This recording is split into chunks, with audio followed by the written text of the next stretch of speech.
ஆச்சி பாதாம் ட்ரிங்க். ஆச்சி பாதாம் ட்ரிங்க் ஒன்னு வாங்கினா ஒன்னு ஃப்ரீ. அதிமுக ஆட்சியில் கொண்டு வரப்பட்ட திட்டங்களுக்கு ஸ்டிக்கர் ஒட்டும் வேலையைத்தான் திமுக ஆட்சி செய்து வருவதாக முன்னாள் அமைச்சர் ராஜேந்திர பாலாஜி தெரிவித்துள்ளார். விருதுநகர் மாவட்டம் சிவகாசி அருகே லட்சுமியாபுரத்தில் அதிமுக பூத் கமிட்டி செயலாளர்கள் நியமனம் தொடர்பான ஆலோசனை கூட்டம் அதிமுக முன்னாள் அமைச்சர் ராஜேந்திர பாலாஜி தலைமையில் நடைபெற்றது. கூட்டத்தில் பேசிய ராஜேந்திர பாலாஜி திமுக ஆட்சியில் விலைவாசி உயர்ந்து விட்டதாக தெரிவித்தார். அதிமுக ஆட்சியில் அமைக்கப்பட்ட சாலைகளை கூட திமுக ஆட்சியில் பராமரிக்க முடியவில்லை என்று குற்றம் சாட்டியவர், அதிமுக ஆட்சியில் கொண்டு வரப்பட்ட சிவகாசி சுற்றுச்சாலை திட்டத்தை காலதாமதமாக்கி தற்போதுதான் அதற்குரிய வேலைகள் தொடங்கப்பட்டுள்ளது என்றும் குறிப்பிட்டார்.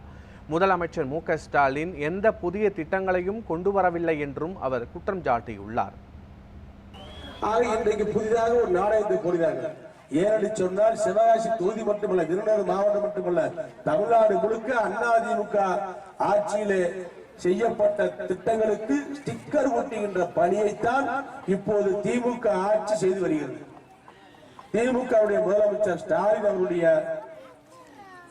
தன்னிச்சையான திட்டங்கள் எதுவுமே கிடையாது. அதிமுக ஆட்சியில் போடப்பட்ட திட்டங்களை, போடப்பட்ட மேம்பாலங்களை காலதாமதப்படுத்தி அதை இழுத்தடிச்சு இப்ப செய்ததன் வாயிலாக மக்கள் நாம் செய்வது போல் நினைப்பார்கள் என்கிறார்கள்.